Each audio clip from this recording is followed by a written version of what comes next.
జై శ్రీరామ్, అందరికీ నమస్కారం. వెల్కమ్ టు న్యూస్ అఖండ. నేను మీ కస్తూరి శ్రీధర్. మిత్రులారా, ఒక పిచ్చి పట్టినటువంటి కుక్క మన ఇంట్లోకి చొరబడడానికి ట్రై చేసింది అనుకో, మనం ఏం చేస్తాము? కట్టి తీసుకొని దాన్ని మాడు వదలు కొడతాం. మామూలు కూడా కాదు, దొరికిందంటే బతికే ఛాన్సే లే, ఆ విధంగా కొట్టేస్తాం. ఇప్పుడు అదే విధంగా ఉగ్రవాద దేశమైనటువంటి పాకిస్తాన్కు చెందినటువంటి ఒక నీతిమాలిన కుక్క మన భారతదేశంలోకి అక్రమంగా చొరబడడానికి ప్రయత్నం చేసింది. మరి మన బీఎస్ఎఫ్ దళాలు ఊరికే ఉంటాయా? చూడండి ఈ న్యూస్.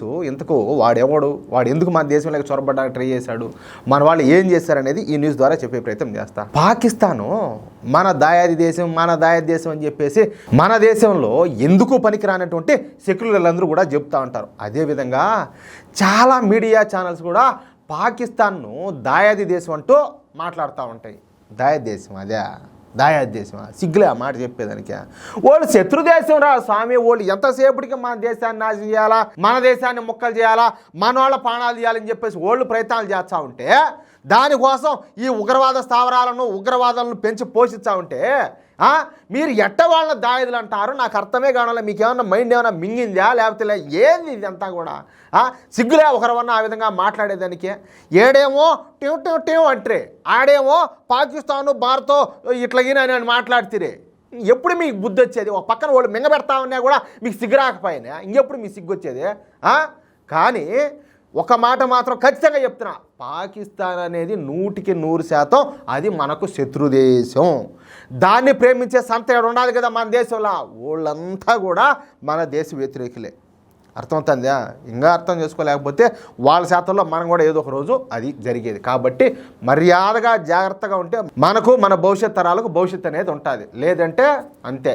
సరే, ఇక న్యూస్ విషయానికి వస్తే, ఈ ఉగ్రవాద దేశమైనటువంటి పాకిస్తాన్ నుంచి సరిహద్దులు దాటి మన దేశంలోకి ఈ పాకిస్తాన్కు చెందినటువంటి స్మగ్లర్లు, తీవ్రవాదులు, జిహాదీలు తరచుగా చొరబడేదానికి ప్రయత్నాలు చేస్తూ ఉంటారు. వీళ్ళు అసలు మన బీఎస్ఎఫ్ బలగాలను లెక్క చేయకుండా మన దేశంలోకి చొరబడి వాళ్ళు చేయాల్సిన పనులు చేసి మళ్ళీ దర్జాగా సరిహద్దులు దాటి ఆ పాకిస్తాన్లోకి వెళ్ళేందుకు విశ్వ ప్రయత్నాలన్నీ కూడా చేస్తూ ఉంటారు.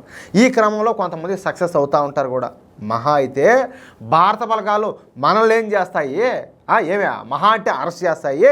ఆ తర్వాత కోర్టులకు పోయి బెయిల్ తెచ్చుకొని పాకిస్తాన్కు పారిపోవచ్చు అన్న ఆలోచనతో ఈ పాకిస్తాన్ వాళ్ళంతా కూడా ఉంటారు.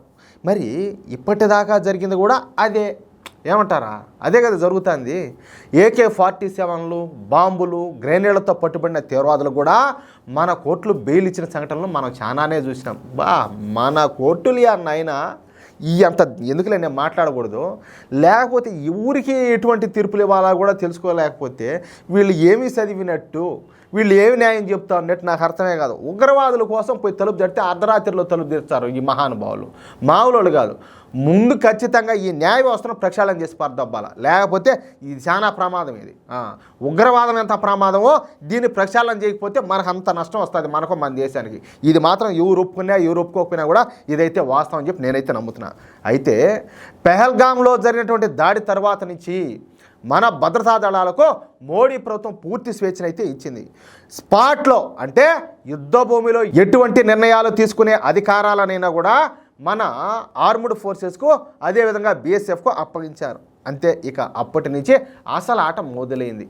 ఈ క్రమంలోనే నిన్న ఈ పాకిస్తాన్కి చెందినటువంటి ఒక జిహాదీగాడు అంతర్జాతీయ సరిహద్దులను దాటి భారత భూభాగంలోకి అడుగుపెట్టినాడు. నిన్న అర్ధరాత్రి గుజరాత్లోని బనస్కాంతా జిల్లాలో ఈ ఘటన చోటు చేసుకునింది. ఇకపోతే ఈ పాకిస్తానీ అయినటువంటి జిహాదీగాడు రహస్యంగా మన దేశంలోకి చొరబడినాడు. ఈ విషయాన్ని గుర్తించినటువంటి మన బీఎస్ఎఫ్ జవాన్లు మొదట లౌడ్ స్పీకర్లో ఆ జిహాదీగాడిని వెనకబొమ్మని చెప్పేసి హెచ్చరించినారంట. వీళ్ళని ఏం చేస్తారులే అన్నట్టుగా ఈ పాకిస్తాన్కి చెందినటువంటి ఈ జిహాదీగాడు ఏం చేశాడు? ఇంకా ముందుకు దూసుకొని వచ్చేసాడు. అంతే. ఇక మన బార్డర్ సెక్యూరిటీ ఫోర్సు ఈ పాకిస్తానీ జిహాదీగాడి పైన 10 రౌండ్లు కాల్పులు జరిపినారు. దడమని ఏది పిచ్చి కుక్కను కాల్చండి గాల్చిపారుతున్నారు. ఇంతకు ముందులాగా ఏదో గాల్లో కాల్పులు జరిపేది, నువ్వు ముందుకు వచ్చావంటే నేను కాలుషా అనేది ఇవన్నీలే. తేడాలు ఇస్తే వేసిపారు దప్పడమే. అంతే. నేరుగా ఆ జిహాదీగాడి మీదనే కాల్పులు జరిపినారు. అంతే. ఇక ఆ జిహాదీగాడు అక్కడికక్కడే కుక్క సాగు తెచ్చినాడు. ఆ తరువాత ఆ జిహాదీగాడి శవాన్ని ఈ పాకిస్తాన్ వాళ్ళు ఉంటారు కదా, రేంజర్లా, ఏది వాళ్ళ ఆర్మీ వాళ్ళకి అప్పగించారు. అంటే చూడండి, మన భద్రతా బలగాలు ఇప్పుడు ఏ మాత్రం కూడా ఛాన్స్ తీసుకోవడం లేదు. దొరికినోడిని దొరికినట్టు పెట్టలు కాల్చేట్టు కాల్చిపారు దొబ్బుతారు. చెప్పాలంటే ఈ పాకిస్తానీ గాళ్లకు ఇప్పుడు భయం అంటే ఏంటో రుచి చూపిస్తారు మన భారతీయ సేనలు. అది విషయం. ఎట్లా న్యూసా మిత్రులారా? ఈ న్యూస్ కనుక మీకు నచ్చినట్లయితే ఖచ్చితంగా ఈ న్యూస్ నలుగురికి షేర్ చేయండి. అదేవిధంగా ప్రతి ఒక్కరు కూడా మీ యొక్క అమూల్యమైన అభిప్రాయాలను ఖచ్చితంగా స్పష్టంగా కామెంట్ చేయండి. ఇంకో విషయం ఏంటంటే, ఇంతవరకు మీరు కనుక మన ఛానల్ను సబ్స్క్రైబ్ చేసుకున్నట్లయితే ప్రతి ఒక్కరు కూడా మన ఛానల్ సబ్స్క్రైబ్ చేసుకోండి, సపోర్ట్ చేయండి ప్లీజ్. జై శ్రీరామ్, జై హింద్.